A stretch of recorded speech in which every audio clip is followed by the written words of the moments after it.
describing the early stages of development of this whole Don Juan thing.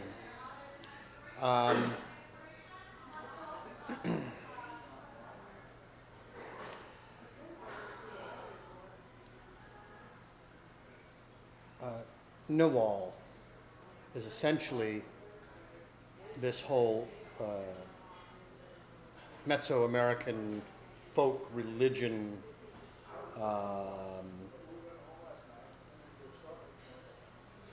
thing. Let me read the definition.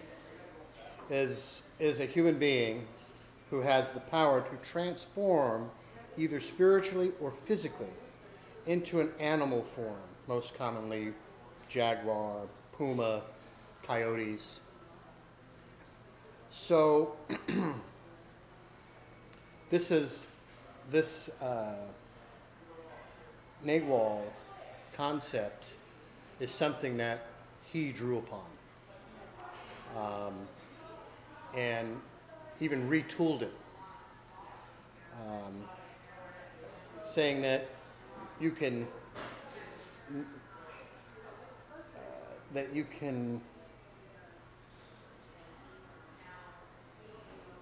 either metaphysically or metaphorically shift. Instead of talking about it as an animal form, bringing it in to the spiritual form. Talking about shifting into magic rituals, shamanism, and those set experiences. Now, how does one do that? Now, we're going to talk about a subject that I know Dan knows quite a bit about.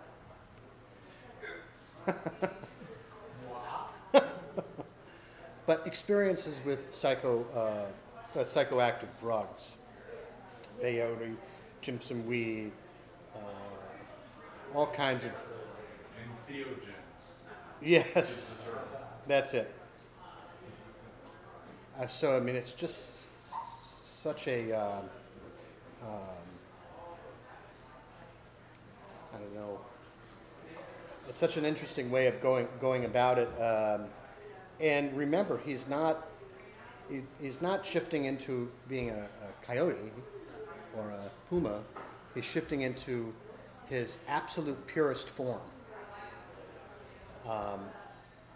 And then he had this grand idea, well, if he can do this, can I show other people? Can I, can this be done in group? So,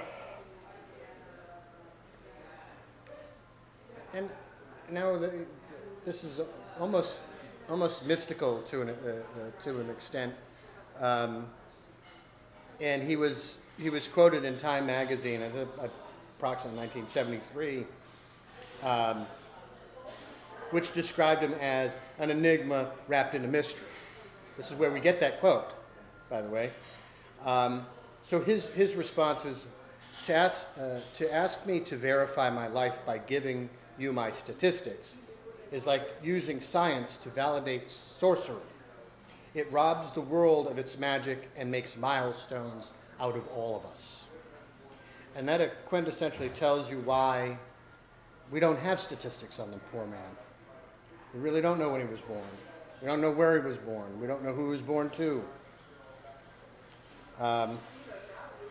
So the interviewer wrote this quote: Castaneda makes the reader experience the pressure of mysterious winds and shivers of leaves at twilight, the hunter's peculiar alertness to sound, smell, and the rock bottom scrubbiness of Indian life, the raw fragrance of tequila and the vile, fibrous taste of peyote, the dust in the car and the loft of the crow's flight. It is superbly concrete setting, dense with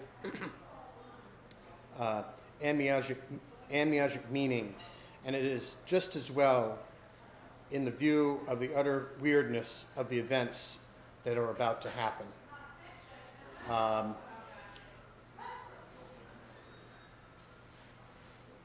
Now, so when he steps away from public view in '73, he buys this enormous house in Los Angeles where he shares this with a number of females who absolutely follow his almost guru-ish direction. And he puts together his company.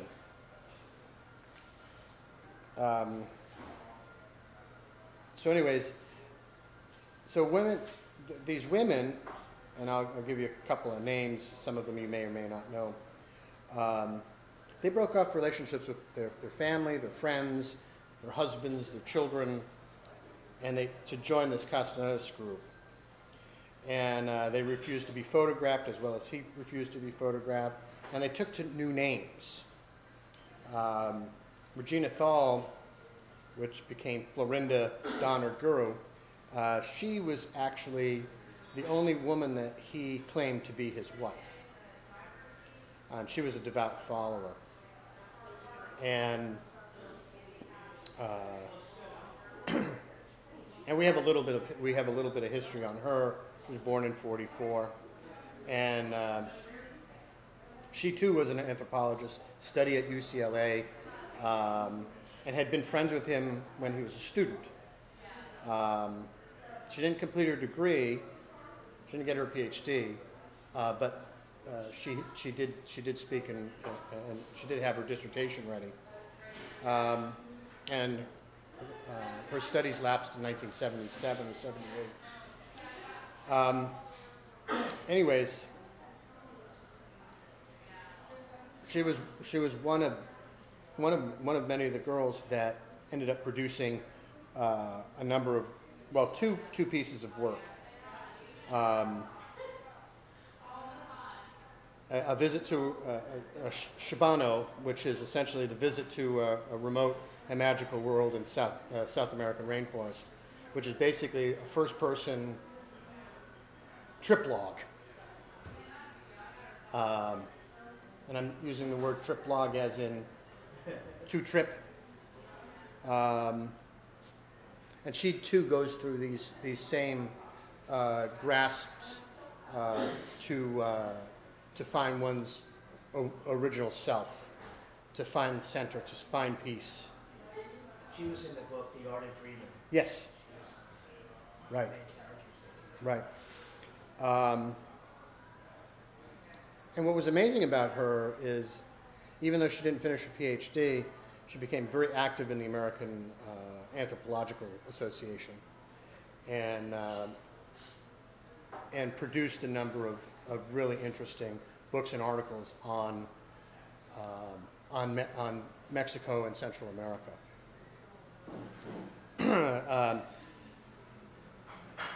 The other work that she produced was A Witch's Dream, A Healer's Way of Knowledge, and Beginning in Dreaming, The Initiation into Sorcery.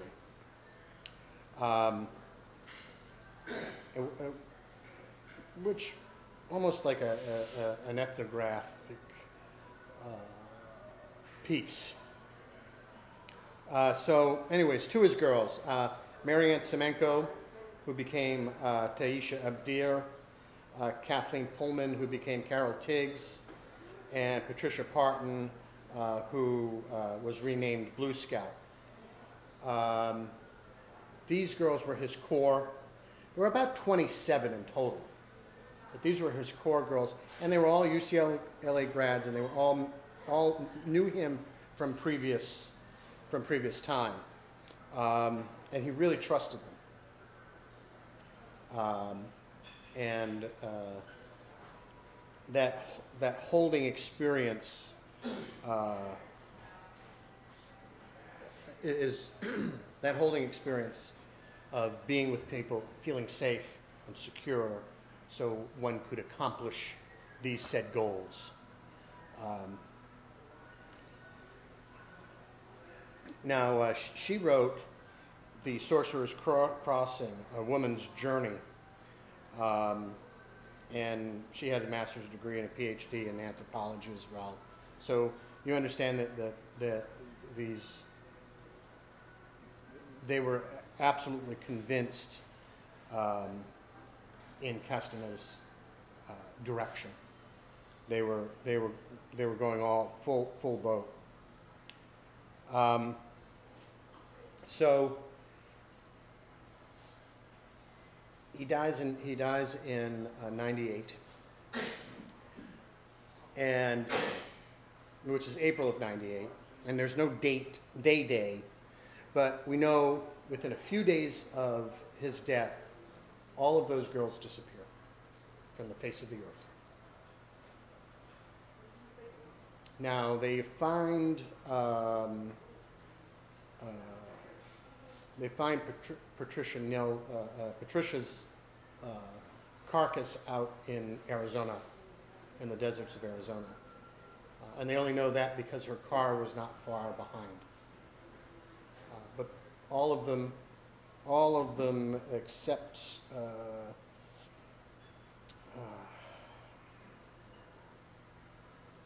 for Amelia, all of them disappeared. And then when Amelia was done doing her duties, she was known as Talia Bay. When she was done doing her TENS Gritty instructor, her direction, she had disconnected her phone and then disappeared as well, but that was 3 months later. So that's very interesting. And she too was found in Death Valley, carcass, but no automobile. So I don't know if she walked out there or what. Now, in '98, Carol Tiggs spoke at Ontario at a workshop on these transformative movements Castaneda's put together. And a very short time period after that, she was found as well in the Yukon,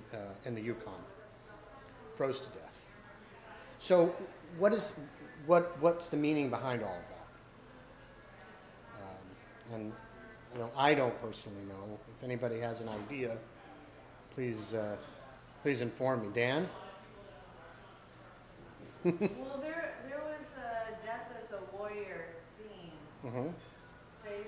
All of everything that you do in your life, you're working up to your death. Right. And you do it in a certain way.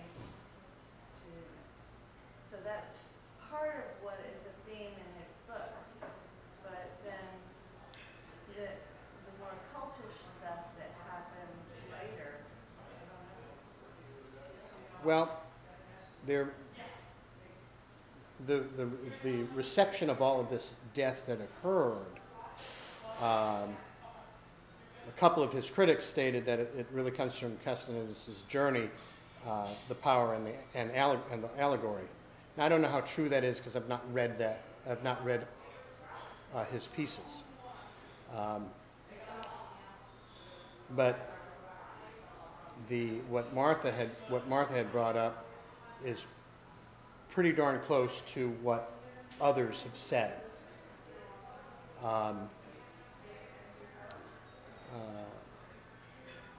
And never using the term cult. Oh, sorry, I did. Using the term guru, or a separate reality.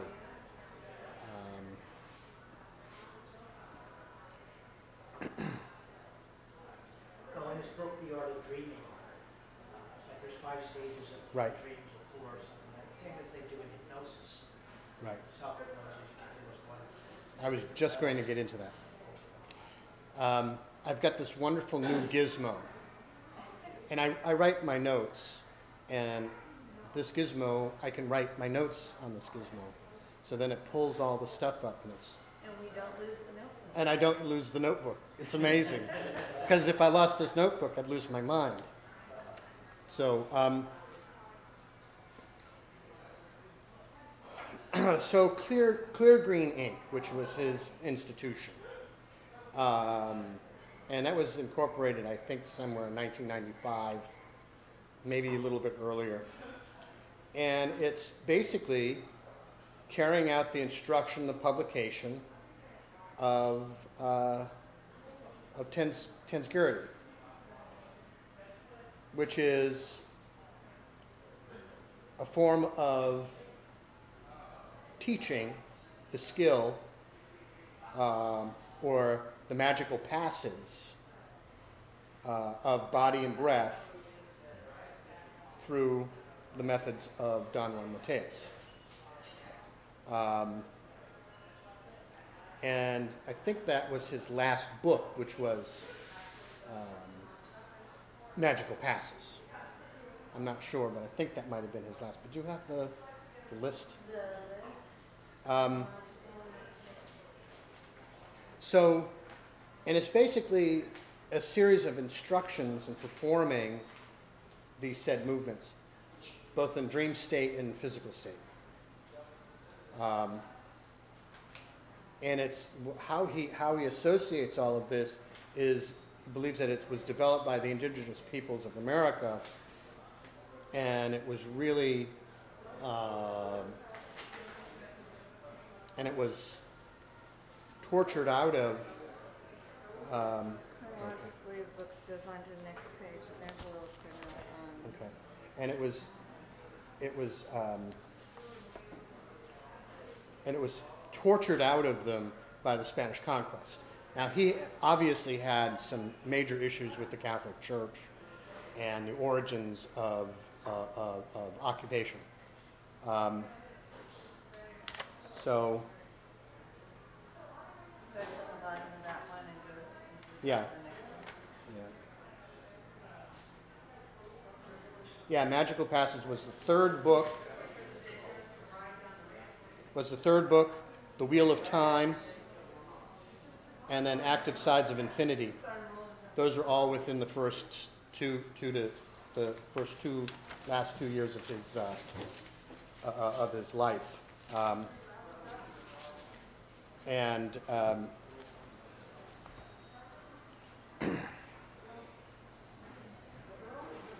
So this Barnaby. Sorry, I'm drawing a blank. So this lucid dream thing, let me get to it.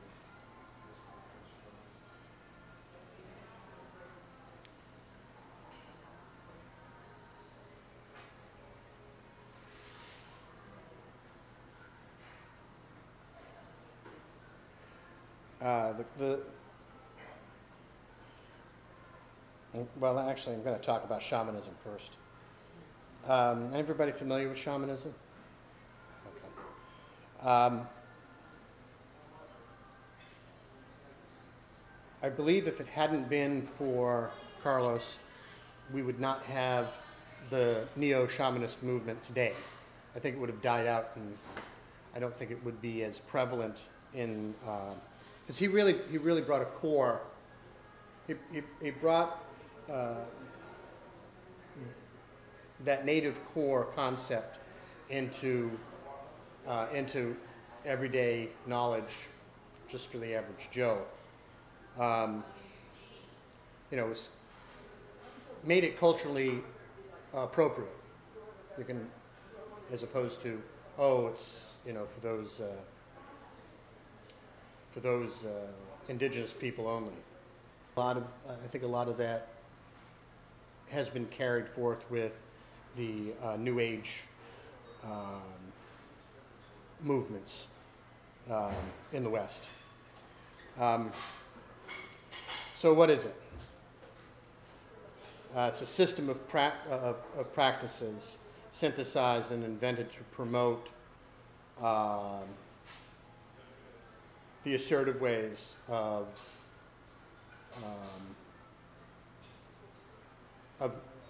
American natives.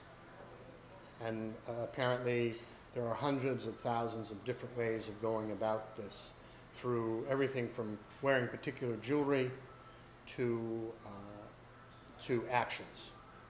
Gone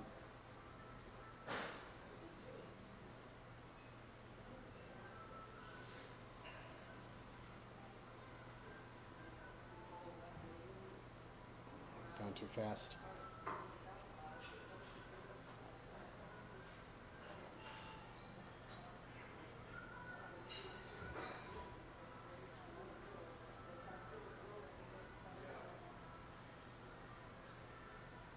Sorry about that.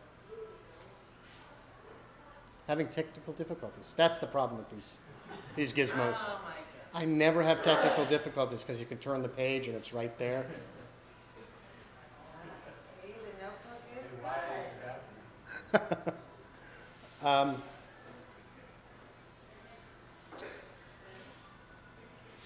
Okay. Lucid dreams.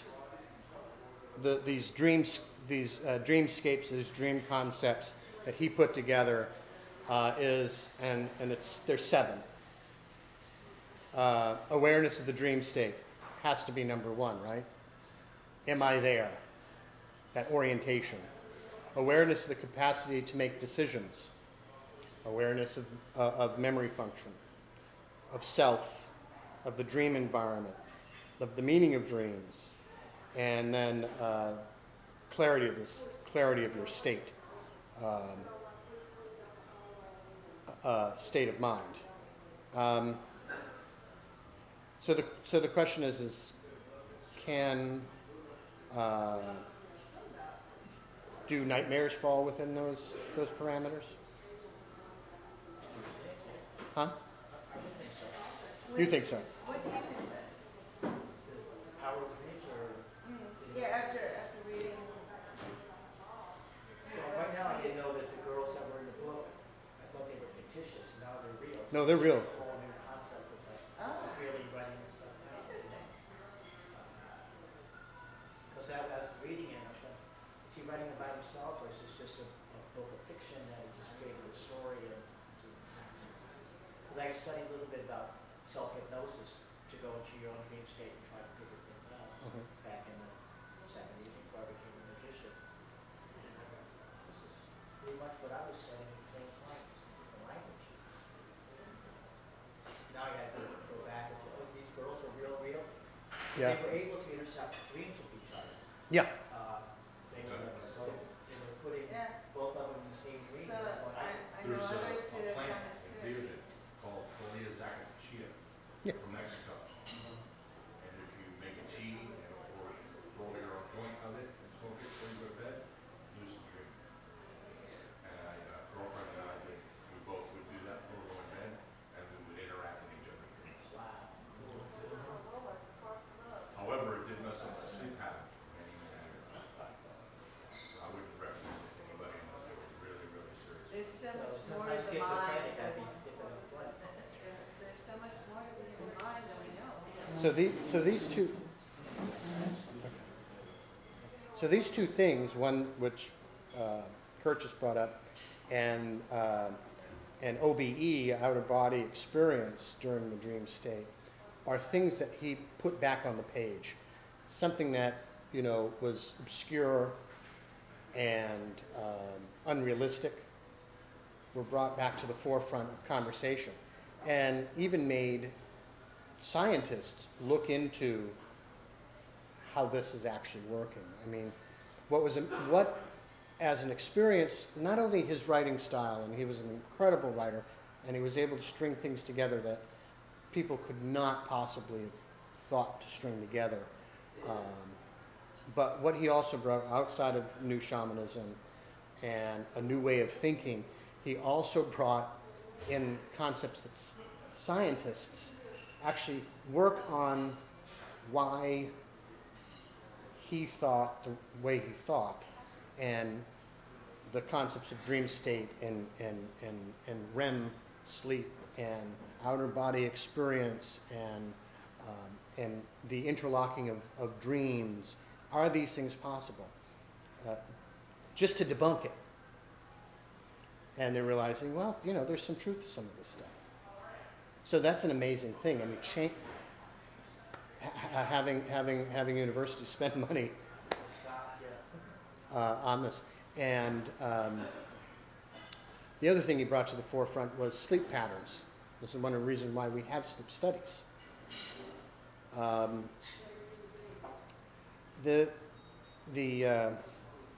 So I mean, all of these concepts of astral projection and dream arguments and dream questions and even the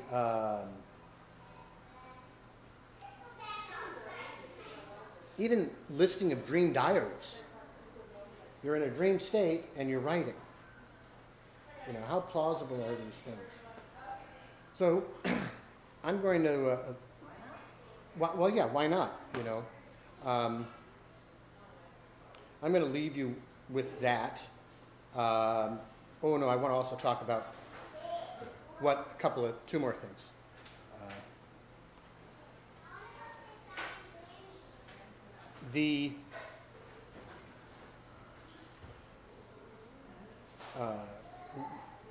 What did he leave us? What did he leave us? Well, he left us a whole new concept on New Ageism, neo-shamanism, peyote song, dream concepts, the science and study of dreams, even the concepts of rainbow body, a whole slew. How many? 12? There's 12 books in the series, plus his other 25 books on the topic. And he's left us the ability to think about things that were not even thought of or even discussed, that were taboo. He brought onto the front page for us to actually think about, if we chose to, or if we chose not to. And that's what I'm going to leave you with. Do we have another reading?